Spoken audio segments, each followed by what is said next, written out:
Popping pills and Japanese thrills. All this and more on This Week in Retro. High-resolution color graphics. This land of high technology.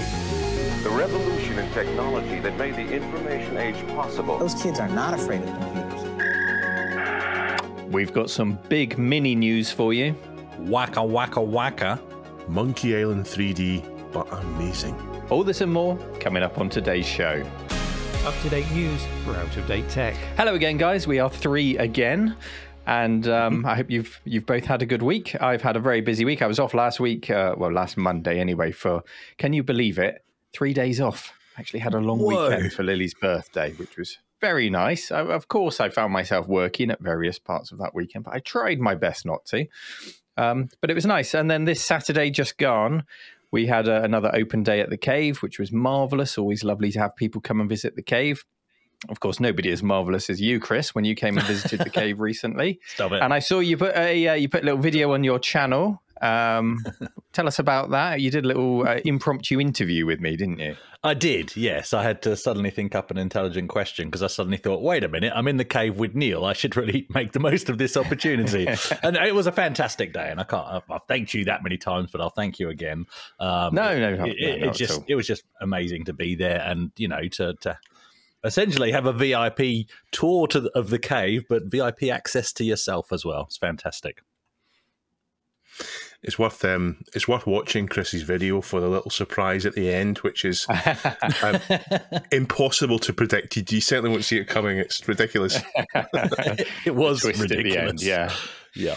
Yeah, and you're sporting your RMC polo shirt there. Marvelous. A gift from so yourself. if you want to see Chris's video, his channel is 005 AGIMA, which is Amiga 500 backwards. Go and check that out on YouTube. Dave's been to the cave. We just need to get Duncan down. Maybe a Christmas special or something. We can get him down. That'd be good. In other news this week, we had a cave day on Saturday, and it was the first opportunity to show people around the arcade space, which we're opening up. And it's quite funny because the space is just a building site, and there's one arcade in there, and that arcade is Atari Star Wars, the 1983 color vector game.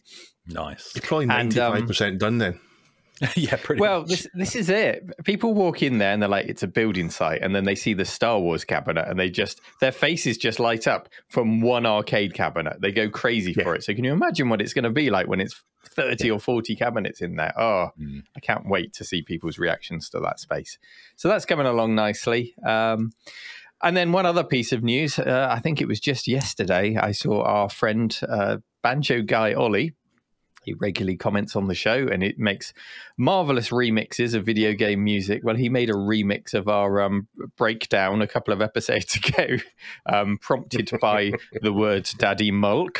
We're never getting away from that, are we? We're never getting away from it. So there's a remix of the Daddy Mulk giggling episode. I don't think he's put it on his channel yet. He says he's going to later in the week. Is that right, Dave? Yeah, and he has given us permission, so hopefully Duncan can put a little excerpt in. But you think he said Wednesday, so it means that by the time that you lovely people are watching us or listening to us on Saturday morning, as you do your chores, hopefully everything will come together and you can laugh at us again. There you go. So that'll be on YouTube on the channel banjoguyollie.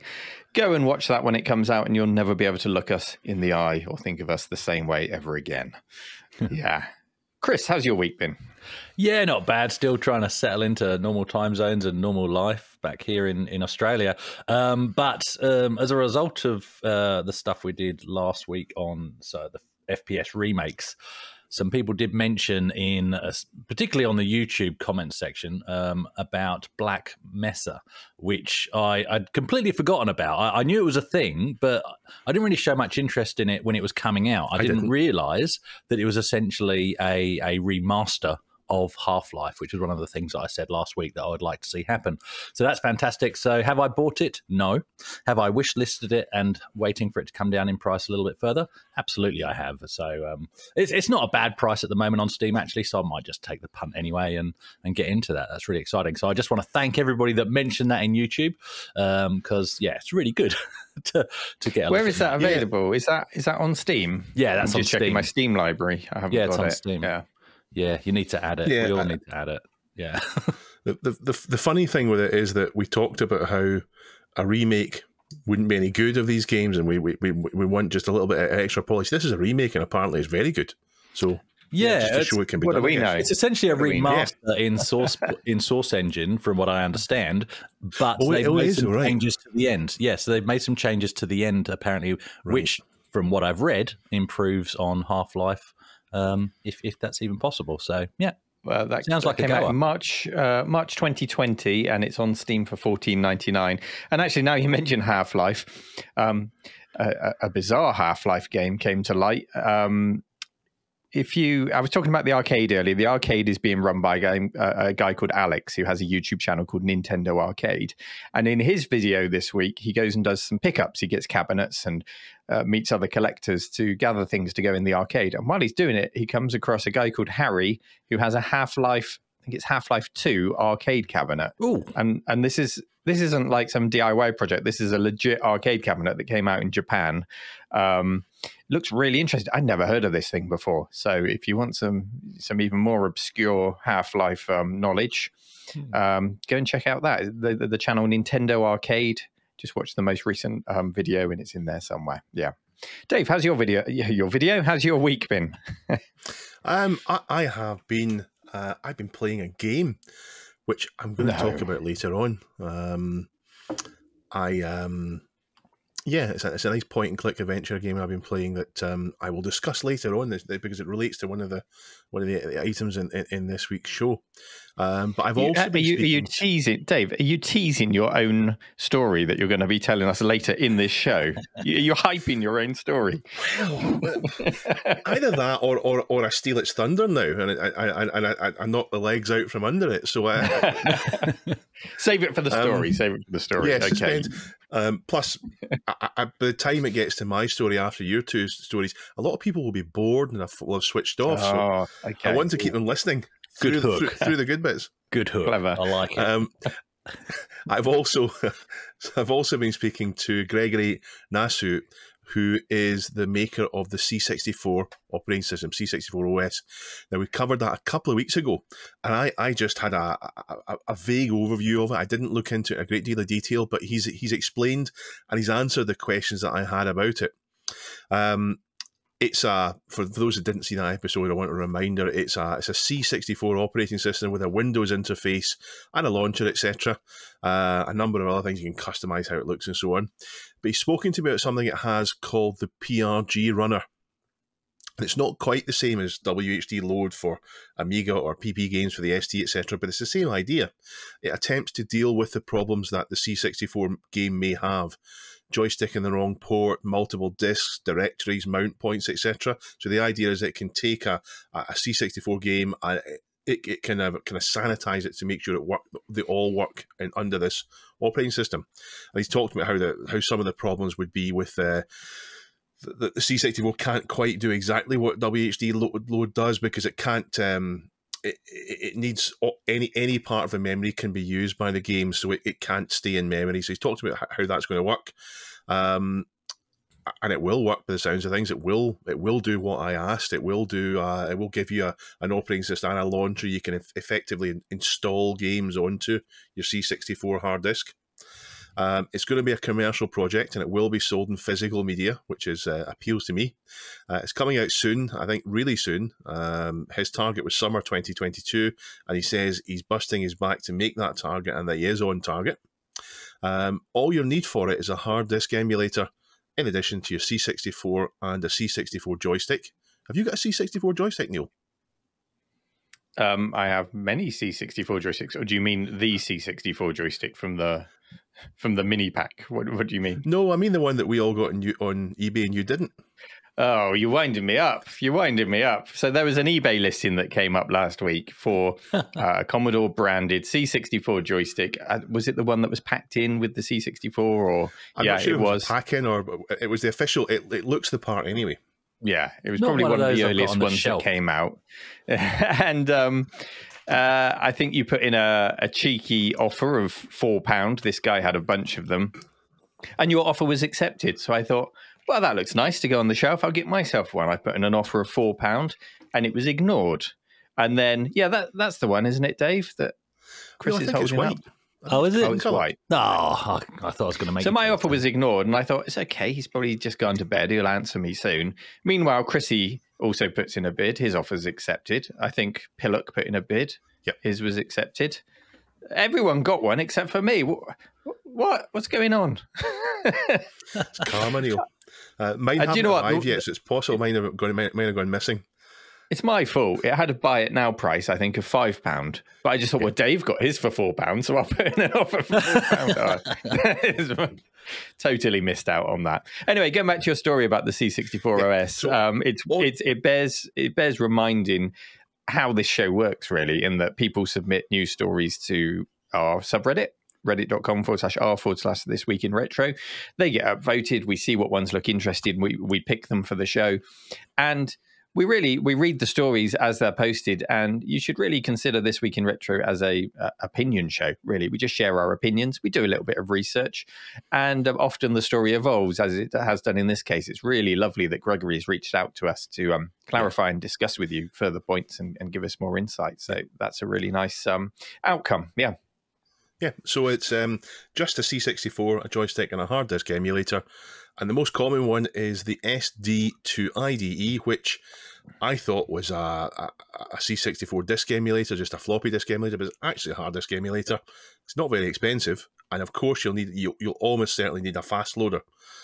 So in answer to the questions that I had when I talked about this, yes, this seems to be the way that perhaps in a year or two's time, everybody will be using their C64 in the way that WHD load is taking over for many people on Amiga, or most people on Amigas.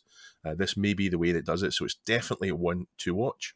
Nice. That sounds nice, with probably lots of flexibility built in, customizations. So you're not going as far as, say, the C64 mini style slideshow front end. You're getting something a bit nicer that sits in the middle there. Yeah.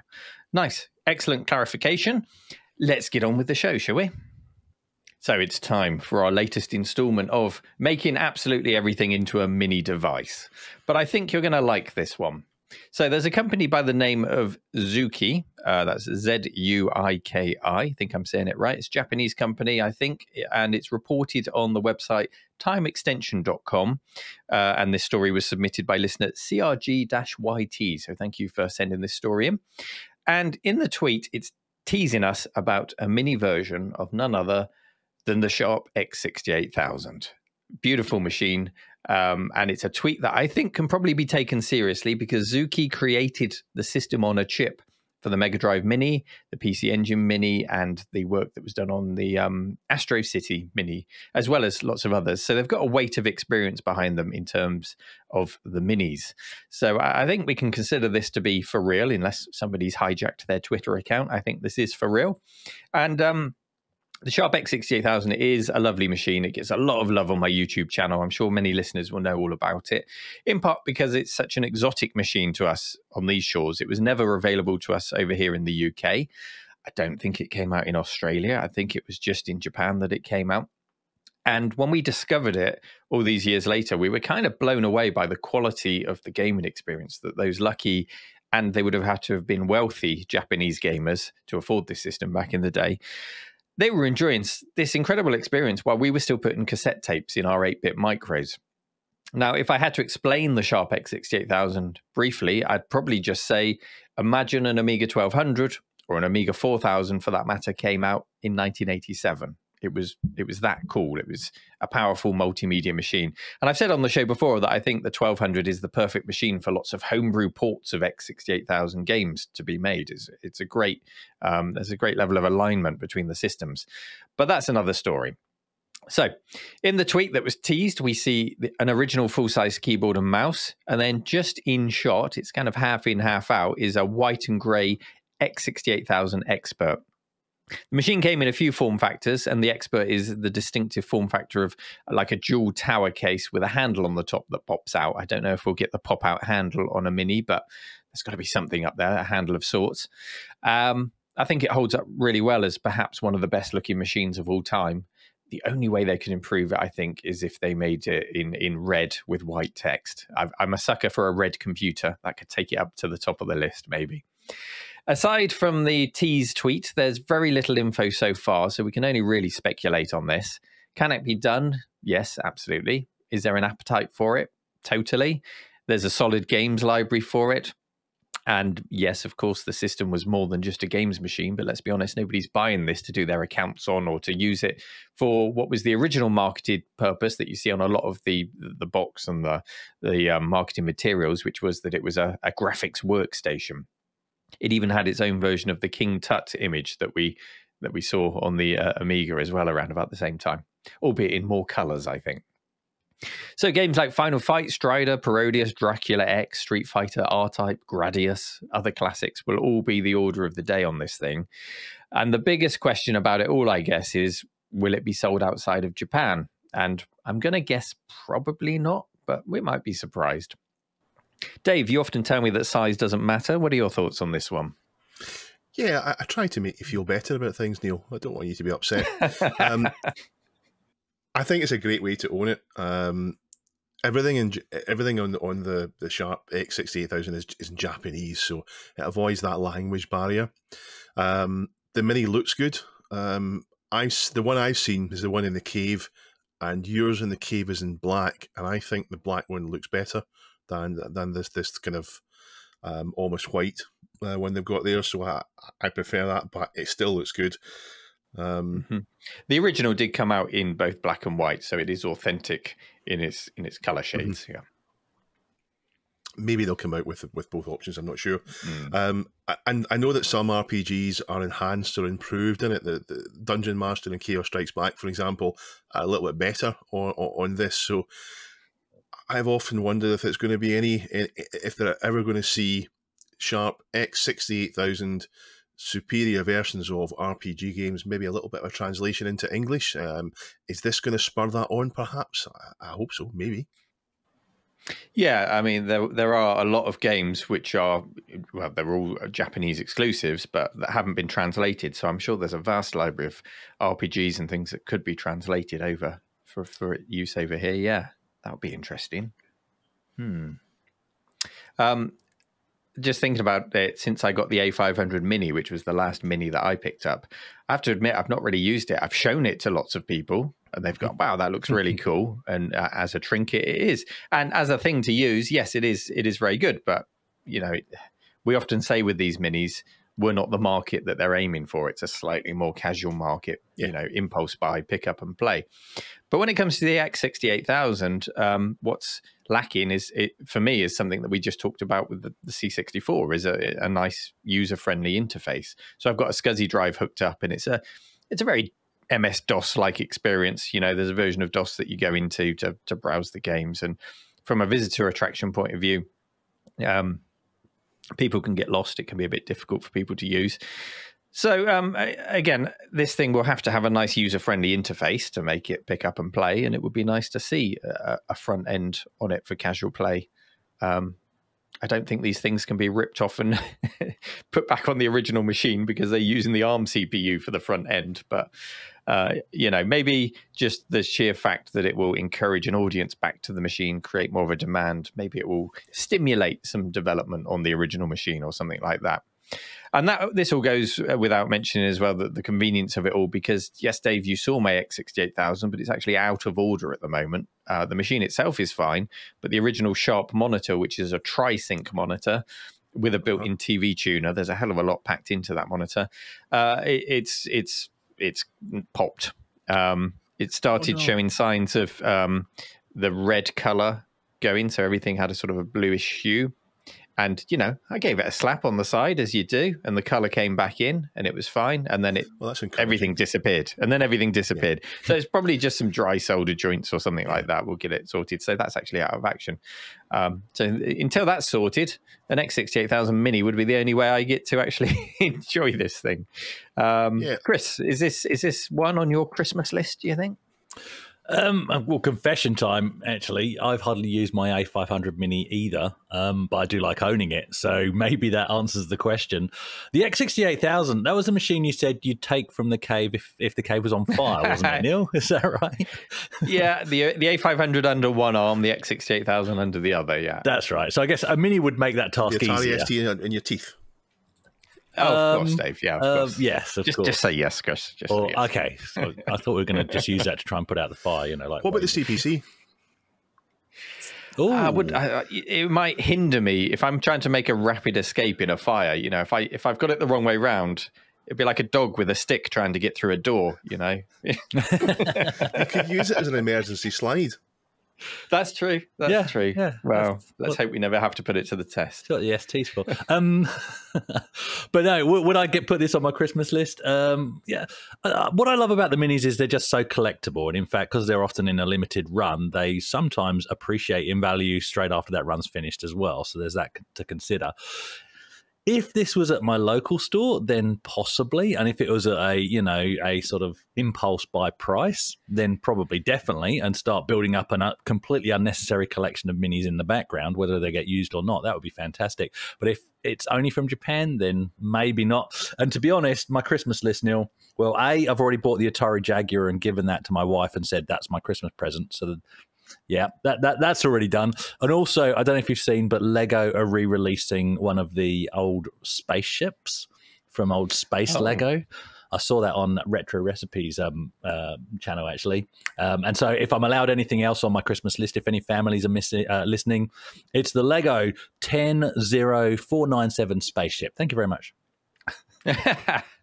There you go, little Lego spaceship, fantastic. And I should point out that any investment advice that Chris gives is not reflective of the show. It's just his personal opinion. Definitely not. We're not endorsing investing in minis. Games. So, yeah, this appears to be the next mini that's going to be appearing. It was, as we said, rare on these shores. It's exotic. It makes you wonder how many systems are actually left to turn into minis. Now we're getting down to things like the Sharp X68000, but I'm sure they'll find plenty more. And, you know, what we can guarantee, this is our pledge to you, that all of the mini news as it breaks will be right here on This Week in Retro. We won't let you down, guys. We will keep the mini news coming. And if you want to help us to keep abreast of those stories, submit your news over at our subreddit, reddit.com/r/This Week in Retro, to participate in the conversation. There's another retro gaming live action movie on the way. And no, I don't mean in the style of the entertaining Pixels movie or the rather excellent, well, the third time you watch it anyway, Ready Player One. So I'm talking about in the style of Pokemon Detective Pikachu or Sonic 1 and 2. I mean, I actually quite enjoyed Sonic 1, if I'm honest, and I need to make time to watch number 2. But before I reveal which character is going to be the next live action, is going to get the next live action treatment, guys, have you watched any of the aforementioned movies? Well, I've watched the first Sonic. I've got to be honest, I kind of watched it reclined on the sofa with my copy of Retro Gamer magazine. You know, one eye on the movie, one eye on the magazine. Fair comment. It was fun. It was fun, you know, no complaints about it. And I wasn't expecting it to be, you know, the next Godfather. But I did enjoy it.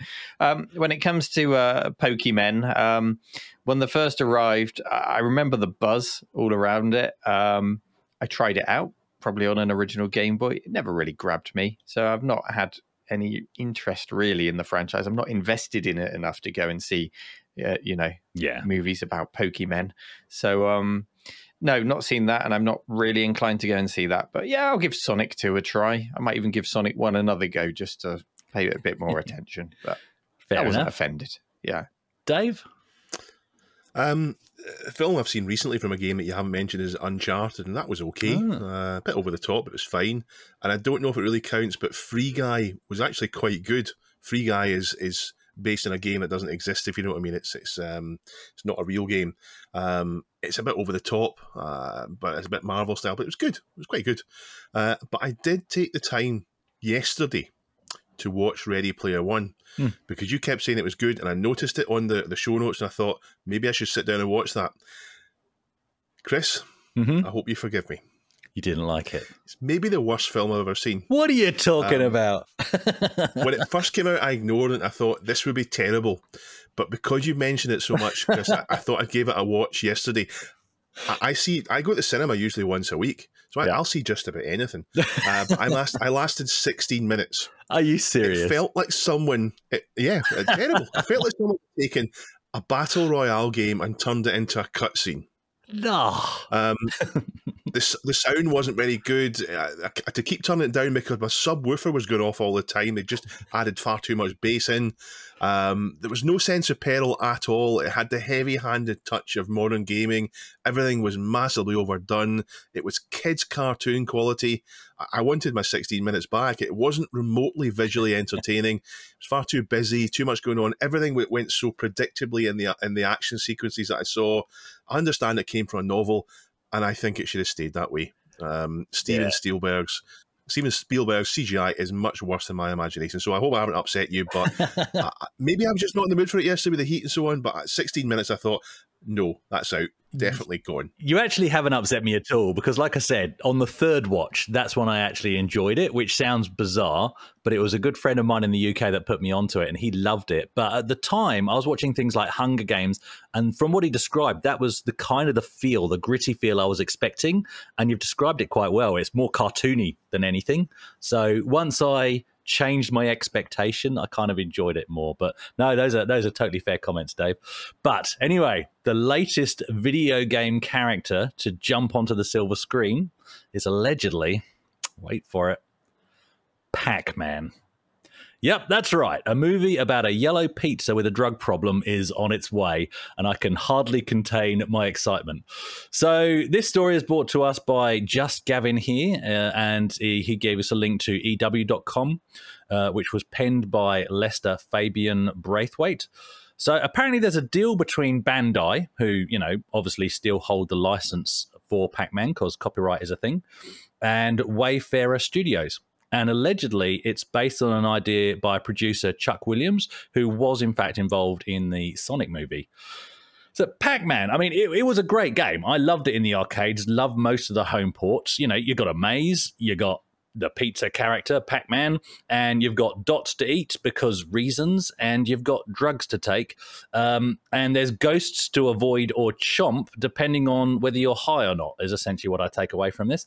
But, you know, it's a simple formula of chase the high score, essentially, and I absolutely loved it. So is this producer Chuck Williams and an array of video game characters going to become the next Fast and Furious? Is he just going to keep churning out movie after movie after movie? Maybe like the consistent character will be who's the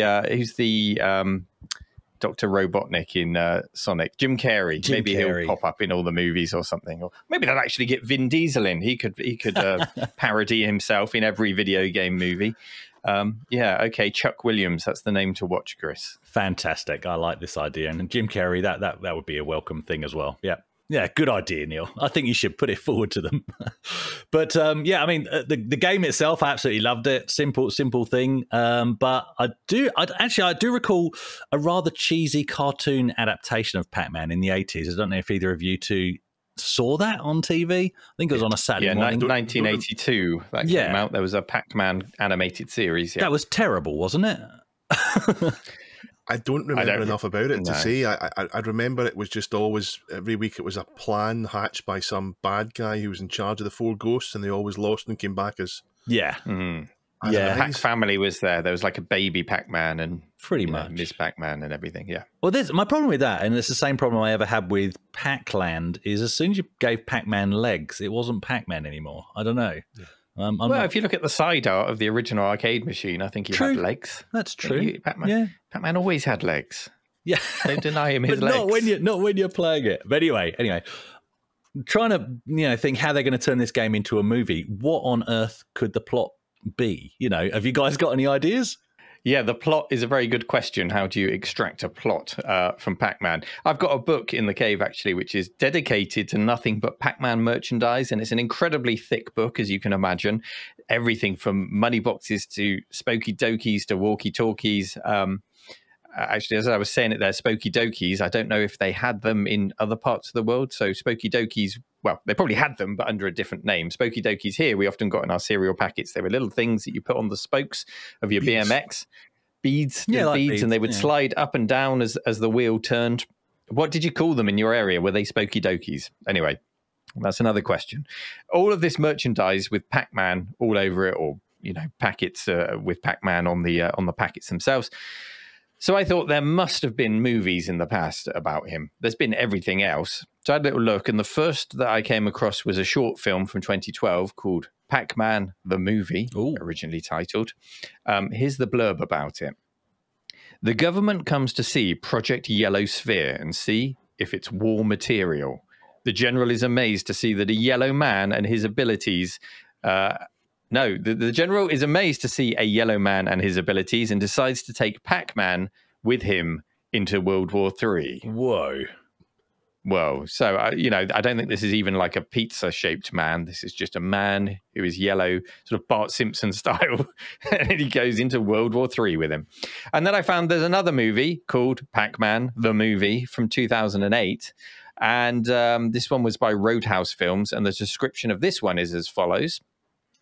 The twisted tale of 4 ghosts trapped in a maze while being stalked by a giant yellow monster. Does that grab you, Dave? No, but I've just remembered something. Do you remember Stuffed Bean Elf? Rings a bell. Stuffed Bean Elf. Oh, God, yes. Yeah. So that was... Pandora. I had a cartridge. Yeah, Pandora. That was it. Pandora with all these...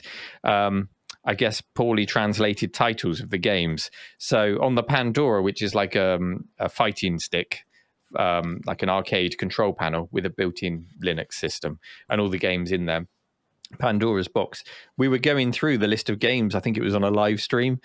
And there was this game called Stuffed Bean Elf. What the hell is that? Never heard of that. Loaded it up. It was Pac-Man. So they hadn't even translated it. They'd looked at the game and gone, well, it's like this elf thing that's stuffing himself with beans. We'll call it Stuffed Bean Elf. Well, that's what made me think of your description there. Your description there of that film sounds like it's been badly translated. Yeah, possibly. Yeah. There was also the 1982 TV series that you touched on, and that was at the height of Pac-Man fever. I mean, it's been a long time since Pac-Man did anything of note in a video game. I know he appears in video games, but never with the impact that he originally had. So turning Pac-Man into a movie really isn't a new thing, and trying to extrapolate a story out of a very simple video game that would have been made purely in line with the limitations of the technology available to them and just what felt fun. There would never have actually been a story at any point, I imagine, in the development of Pac-Man. So to try and turn that into a movie, it's going to be difficult. And, that's not new either. We've seen plenty of movies about games, simplistic games, but surely Pac-Man is going to be the most challenging in that respect. I think only a movie about Pong, perhaps, could be more challenging. But yeah, the synopsis of Project Yellow Man and World War III, I think that's kind of fun. And I think that's the only way to approach it. You're just going to make the whole thing so completely wild and so far removed from the premise of eating pills around a maze that the whole thing just becomes its own thing. And then you could create a good movie, we hope, without even having the Pac-Man name attached to it. It could still be a good movie, but of course they want the marketing hype of the license of Pac-Man. So I'm not convinced we'll get a quality movie, but I think the most we can hope for is good, cheesy fun, like we had with Sonic. And cheese is yellow. Maybe cheese can be part of the story. Maybe it's revealed that Pac-Man has been cheese all along. I don't know. Pitch the movie to me, Chris. What do you want to see? Well, funny enough, I like what you've brought up with that original Pac-Man the movie, and the whole World War III character, because that's exactly what I'm thinking. I don't know if you guys have seen The Batman. If you're ever on a long haul flight, it's a good one to watch because it takes up most of the flight. And it's quite slow to get into. But obviously, no spoilers, but obviously Batman is Batman and he's dressed up as Batman. But in terms of the villains, they're just traditional gangsters, really, that aren't really dressed up like the comic book Batman we've all grown up with. They're just weirdos that have adopted names like the Penguin and so on and so forth. Dave? The Batman? What's the Batman? The Batman is the latest Batman movie. So that goes on for about 5 hours. 2 hours and 56 minutes. So That's nearly the 3 hours. Yeah. So that's one I've seen then. So when you said I don't know if you see, you mean the new film with Robert Pattinson? Yeah. The Batman. I've definitely seen that. Yeah, definitely seen that. That's fine. I thought you may be talking about something I hadn't seen there. Just for a second, I thought it was something I hadn't seen. No, I've seen. Oh, okay. Seen that. Yeah, Good. yeah. But you know what I mean by the right. the way they've done the villains. Yeah, completely different to what we've been used to in the past. So maybe we take this idea with, and similar to that World War III character. So it's dark, it's moody, and it's not about a game character, but maybe about a vice cop simply known as the Pac-Man, who goes around ghosting drug lords known as Inky, Blinky, Pinky, and Clyde for whatever reason, with some, way over the top John Wick style action. That's what I'm thinking. Make it 3 hours long and put it as in-flight entertainment on a 16.5-hour Perth to London flight, and I think I'd watch that. That would be fantastic. Well, Chris, he's going to need a catchphrase if he's going to be like this gritty cop called the Pac-Man. Wacca, wacka, wacka. Like, is he packing? No, he's the Pac-Man. I'll be seeing you. The eyes when he's killed some of the eyes. Yeah. Oh, yeah. Okay. Well, suggestions from our listeners, please leave a comment. What would Pac-Man's catchphrase be if he was a gritty New York cop? Is that or just an action hero? No, we've got another question of the week, but I think that's a good sub-question. Yeah. What's Pac-Man's catchphrase? Yeah. What do you reckon, Dave? What would you come up with? What would you come up with? Did he have one in the cartoon? No. If they're making a cartoon, they're going to force a catchphrase on him, surely. I don't remember that much about the cartoon other than wanting to like it and not. Anyway, what would you do as a movie, Dave, for Pac-Man? Well, it needs a bit of darkness, and there's something in the three films that I've talked about that it needs to avoid. It needs to avoid going over the top. When the action is CGI and it's choreographed so that it's just a series of lucky 1 in a million chances, one after the other, then you're not sitting on the edge of the seat. There's no sense of danger. Films are bad for this in general, Marvel films in particular, but CGI has opened the door for some really bad, lazy films where there's no sense of danger or peril. It's just, oh, okay, here we go. We know what the outcome's going to be. Oh, he's just managed to make it onto that ledge. Fantastic. So less is more that way. But I've had a thought. If you think about games based on films, you've got Tron. Ooh. And the film Tron had a lot in it, but it boiled down to one. If you think of the light cycle game within Tron, it's a very simple game, no more complicated. In fact, maybe slightly simpler than Pac-Man. So maybe this film will be like Tron, and there'll be a whole lot more to it. But the actual Pac-Man game itself will be a game within the film, so it gives them scope to do a lot more with it, and they're not then bound to have Pac-Man with little arms and a cowboy hat on.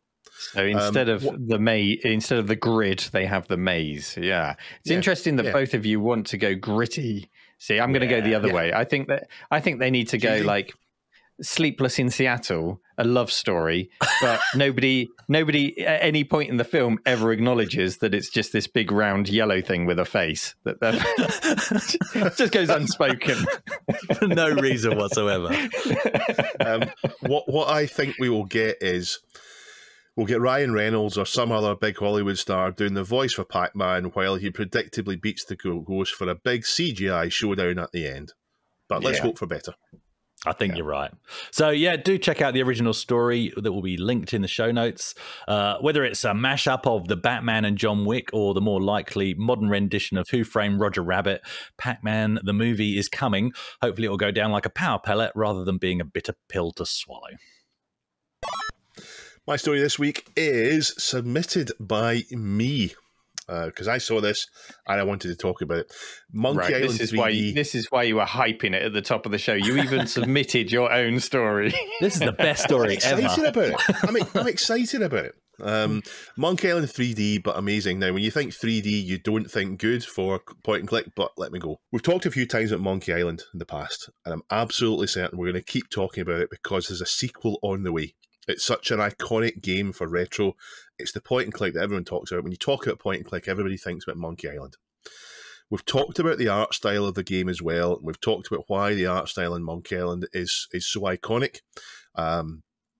They used it came out in EGA initially and then VGA. Both the EGA and the VGA are beautiful. They use dithering. They put a lot into it, and there's talk when the new Monkey Island comes out. There's talk about what the art style in that will be, because they can't just go back to 320 by 200 pixel art. And then I saw this that we talked about. The conclusion was that we'll get a new art style, and that you can't please everybody, but that's the way it has to be. And then I saw a tweet, and my jaw dropped. Mousimus has recreated the famous scum bar from the start of Monkey Island, but he's done it in 3D. And this is where those of you only listening to the podcast, because Duncan will put up the little clip. So if you're listening, you need to try hard to understand me, because I don't know how well I can explain it. So I don't mean pre-rendered 3D, and I don't mean this is a first-person perspective, no tank movement style. And in fact, if you looked at a single frame of this, you certainly wouldn't be able to tell it's in 3D. So let me explain that in Monkey Island and in most point and clicks, the view is set as you would see it in a stage play in the theatre. So to think about that, you see all the set and you see the characters in it from your seat, which is fixed, and it doesn't move about, and you see Guybrush walking around on the set. And in some cases, you see the other characters move as well. The difference here that is instead of a fixed seat in the theatre, our perspective becomes like a camera operator with a video camera who is standing in front of the stage and who follows Guybrush around while still staying back to keep that theatre perspective. So it gives you a sense of depth. And it means that, for example, you'll see both sides of the curtain that divides the scum bar. As Guybrush is over to the left of the scene, you'll see the left-hand side of it. And then as he moves to the right, we see less of it. And then you start to see the right-hand side as he moves to the right-hand side of it. Yeah, it's almost like there's an element of almost like parallax scrolling to it. You know, as he moves around, the front moves faster than the rear, or the other way around. I can't remember which way around is it. The rear moves faster, the front moves faster. Yeah. But, you know, it's a bit more clever than that. As you get to the edge of the scene, you know, you almost look around the walls at the edge of the scene. It's really nicely done. This is actually a follow-on story, Dave, to one we covered many months back. I don't know if you remember that. It's by the same developer, and that was when we talked about the Police Quest game, Police Quest 1, getting the same kind of 3D treatment and how great that looked. So it looks like they're now building on that original engine, Mousimus, with something of a bit more detailed nature, like Monkey Island, when compared to that original Police Quest game. Yeah. So Mousimus actually spent a year trying to get this to work. He tried a year to get the concept to work, and then around Christmas time, when he had some time off work, he finally got it worked out, and that's when you saw the Police Quest demo come out. That's when he finally cracked it and got something that worked. So the Police Quest is in the Sierra engine rather than LucasArts, but it's the same principle. And in fact, in the Sierra engine, the difference is more stark. You see the 3D in it even more than you do in the Monkey Island one. It's a subtle effect, but it's also an amazing one. It doesn't hugely change what you see, but it changes how you feel about it immensely. It adds depth. It makes it look much better. And as I've looked into it, I've realized that this is what Walt Disney did with a multi-plane camera. It produces a similar effect, and from Wikipedia it says the multi-plane camera is a motion picture camera that was used in the traditional animation process that moves a number of pieces of artwork past the camera at various speeds and at various distances from one another. This creates a sense of parallax or depth, and that's exactly what's happening here. Yeah. And Amiga fans will have shot up bolt upright because I said the word parallax. But parallax is right. And effectively, it's almost like infinite levels of parallax scrolling. So rather than an Amiga game where you've got the background and kind of sub-background and then the distance, everything has its own definition there. I wish that the enhanced versions of Monkey Island, Day of the Tentacle, etc., has used this instead of cartoon graphics. I think this would be the enhancement that they needed instead of what they did. Maybe it wasn't possible, I don't know. it doesn't hurt the pixel art at all. This is something that enhances the pixel art. So Neil, what do you think? Am I alone in thinking this is amazing? Oh, Dave, I'm really sorry. After hyping the story, after submitting the story yourself, I went and said the P word, parallax, before you got to talk about parallax. I feel like I stole your thunder a little bit, mate. Sorry. Ruined it, Neil. It's I know, it's just rude. It's just rude. Yeah. No, I think it's great to see the engine continue to develop. You're right. It doesn't affect the pixel art adversely at all. If anything, it enhances it. It gives it a new lease of life. And I think I mentioned this before in a previous show. This is exactly what I expected to come out of the new Ken and Roberta Williams game when that was revealed, the Colossal Cave. And that's a game that's still in development. But they went down the road of a first-person VR experience. And actually, I would have been super happy with this style of adventure with the classic graphics, but depth added so that you could play it either on screen or in VR. And you're not going for realism, but it's exactly as you described. It's like a theater. It's like you're sat in the audience peering into the room of a doll's house or a classic sitcom where they had the sets, you know, where you were filming in a lounge. But actually, if you zoomed back to the audience that was diligently sat and clapping whenever the sign lit up to say applaud now, you could see that it wasn't a real house and it wasn't a real lounge. It was just, you know, all the space for the cameras to look in and film. And that's exactly how this feels. It feels like you're, you know, in the audience as a part of an adventure. It's got a real charm to it. So, yeah, we're not getting that with Colossal Cave, but with Mousimus, the developer is delivering something really promising, I think. And what I would love to see would be if there's a way for it to legally and automatically rip assets from your own copy of Monkey Island to make the whole thing playable without getting into hot water. It's something you do with other engines like Exalt. For the Ultima engine, you provide your own files, and it does it. So if there could be a way of doing that, that would be superb. I don't think there is, because with a static image like you would see in Monkey Island, there's no information about what's deep and what's not. So that's what took them so long to do it. There's a lot of effort going into just the Scumbar thing. It's a collaboration as well. It's not just Mousimus that's doing it himself. He's had help from the people who are working on the remake of Fate of Atlantis with the 3D modelling. He said it's an enormous amount of work goes into it, and that's partly why we're not going to see a Monkey Island remake. We're not going to see a Monkey Island remake this way, unless perhaps maybe Ron Gilbert sees this and says it must be done. But we're not going to see that, partly because of the time involved, but also because it's copyrighted, and you can't just take copyrighted stuff and use it without consequences. But it's probably not the last time we're going to see this. And like we mentioned before, it's not the first project to use this in a point-and-click adventure setting. We've got the Police Quest demo, and the next thing he did was he took a Sierra-style AGI game called Enclosure from 2004, and he remade that himself using the new voxel engine, which he calls the RVX engine. So he remade that using the RVX engine, and the results are amazing. There's a tremendous contrast between between how it looks in 3D and how it looks when he's the original 2D. You can download and play Enclosure 3D from itch.io. There's a link Duncan will put a link in the video description. And I've been playing it. This is the game I've been playing. That's sucked up all my time now. About halfway through. Really enjoying it. It's quite a good game, I think. It's set in, I don't know if it's the Arctic or the Antarctic. It might not even be those. It might be the north of Canada for all I know. It's set in the snow and ice. And it's an Arctic base, Dave. It's set at an Arctic base. Arctic, there you go. Arctic base, there you go. It says, you are Mike Goodman joining a mission to investigate mysterious activity at an Arctic base. Needless to say, horror ensues. That's it. Yeah, so you get the sense of isolation, and it naturally works because you can't have too many characters in a point-and-click game, and you need natural barriers, so it works quite well. I'm enjoying it. It's nice and atmospheric, and I'll probably finish it today if I can.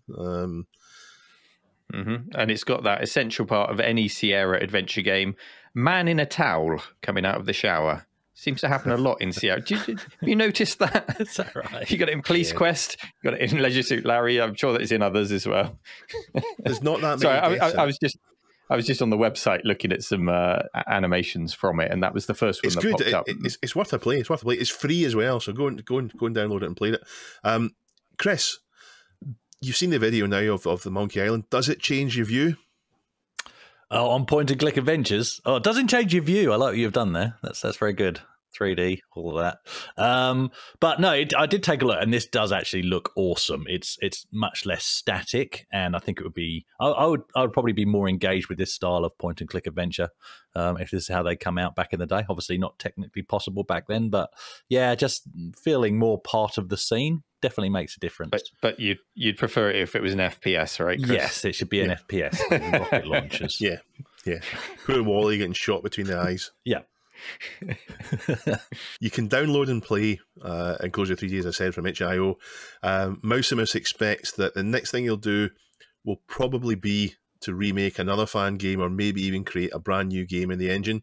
And he did say that the engine will become available for people to use for their own projects. It's a great little enhancement. It's great. I think it's probably a lot easier to do it with a Sierra style game, where there's much less graphical detail than there is on a LucasArts game. But maybe someone's going to sit and remake Monkey Island that way. I don't know. Be nice, but I don't think so. Okay, it's time now for our community question of the week. And last week's question was set when I wasn't here, so I'm interested to read it and to read the answers. So the question was, which game would benefit from a remaster, in brackets, not a remake? Everything stays the same gameplay-wise, but the graphics and sound are brought screaming and kicking into the modern era. Any genre. We're talking about FPS games in this episode, but let's open up the scope. Oh, really, Chris? Were you talking about FPS games while I was off last week? No, not at all. As an additional thought, do you think games ever benefit from remakes? So the first answer we've got here is from Guybrush Loves Tesla. And he says, School Days from the Spectrum. I loved this game as a kid and spent many hours dodging Eric the Bully and getting grassed on by Einstein, the class SWAT. This game would be amazing for a modern generation of hardware. I know Bully by Rockstar came out a few years ago, but it didn't have the same classic British school vibe. However, I would hope that the original wouldn't be tainted by a poor remaster, just like the recent Blade Runner game remaster. And that's got 4 upvotes. I think there was a remake of School Days at some... Oh, in fact, there has been a reply there from Capital Philosopher 42, says there was a game called Class of 99, which was a pretty good remake. But from memory, I think that was quite some time ago.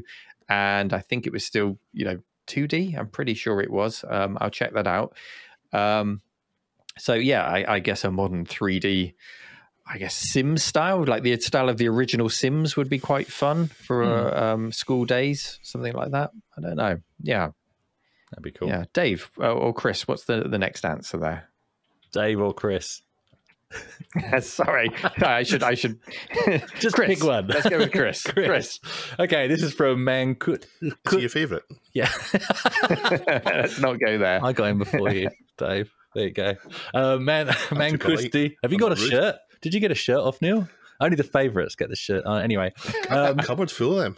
So, Man Kusty, No One Lives Forever on PC. Not that it would really require any updates to graphics due to its brilliant art style. But since the rights for the game have been in legal limbo for many years, it has become difficult to acquire the game legally.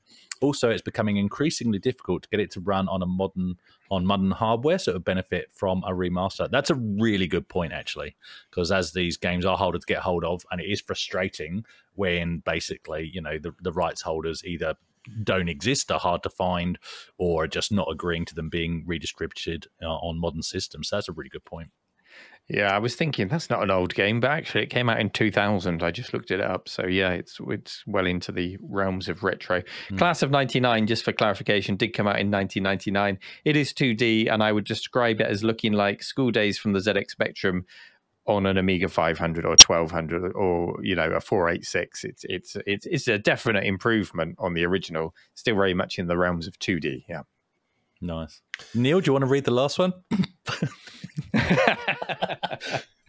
Go on, Dave. We'll give you a treat. You can read one out. Capital Philosopher 42 says, I'd quite like to see Golden Axe with some amazing state-of-the-art graphics. Throw in an FPS viewpoint option and VR headset while we're at there to really blow my 10-year-old brain. I love Golden Axe. Love the music. I love the setting. I think it's a fantastic beat-em-up. They got so much right with it. I'd like to see more Golden Axe, I guess, but I don't know about FPS viewpoint. Maybe that's you do a special move and you get some kind of bullet time going on where it suddenly goes FPS and you see something happening. Maybe as for VR, what? But yeah, Golden Axe. They could do more with Golden Axe like that.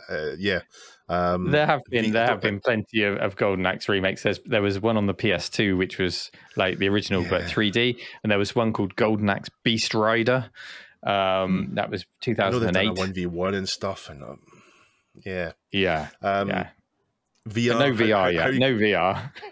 But you could ride the little dragon thing that you ride in VR. While waving your sword around with the VR controller, that could work. Yeah. Unless you did use the VR, you're still at a sideways view, and I have seen this done in some VR games, like you sort of commented earlier, where basically it's like a 3D set, so you're still a third party, and you're just looking in. So it's like you're playing with models rather than a 2D screen. That's how it feels when you're playing a game like that. I'm now thinking of Ray Harryhausen models and it's almost like you're playing with virtual action figures kind of thing. That could work. VR FPS Golden Axe, it's all good fun until somebody makes you the elf and all you can see is looking up men in leather skirts. I mean, that's what does thumping you repeatedly. It's bizarre. My mind did not go to that place. Marvelous answers to the last week's question of the week. Thank you, everyone, for participating. We've got a new question now for you to submit your answers to. As always, reddit.com/r/this week in retro. The question of the week will be pinned at the top, so you can easily find it and you can just click in and leave your answer. So the question is, let's take an incredibly simple game and let's turn it into a film. Just like the Pac-Man movie. Tell us your film pitch.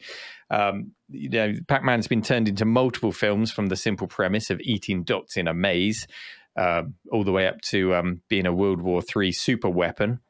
So what other simplistic game would you like to turn into a movie, and what is the plot? Be as far removed from the original gameplay as you like. In fact, the further, the better. Have some fun with it.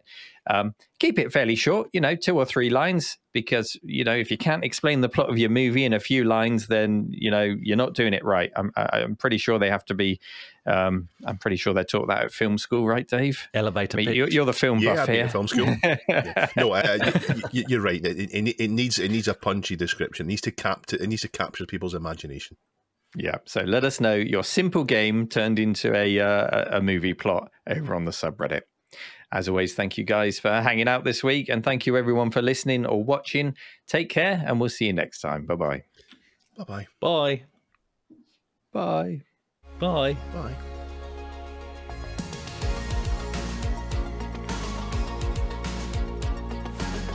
This Week in Retro was presented by Neil from RMC The Cave, Chris from 005 AGIMA, and Dave. It was produced by me, Duncan Styles. The podcast version of the show is available through your favourite podcaster, including Apple Podcasts and Spotify, and the video version is available on the This Week in Retro YouTube channel. Join our community subreddit at r/thisweekinretro to suggest and vote on the stories we cover on the show. If you watch This Week in Retro on YouTube, please give us a like and subscribe to help us reach new viewers. If you enjoy our show and would like to support it, then please check out the link to our Patreon page in the show notes or description. Thank you for listening, and we'll see you next time for more up-to-date news for out-of-date tech.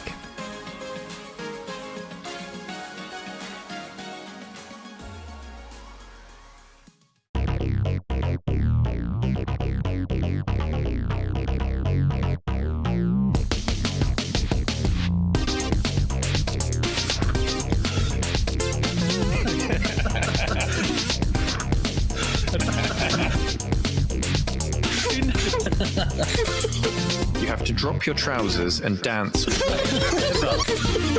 Daddy Mulk. Daddy Mulk. actually made him my Daddy Mulk. But you get a premium experience out of these things. I remember. This is super thick stuff. Daddy Mulk. Daddy Mulk. I've actually made him my Daddy Mulk. More Mulk, Daddy. Did you guys put this in here? I'm sure they're going to be happy with it.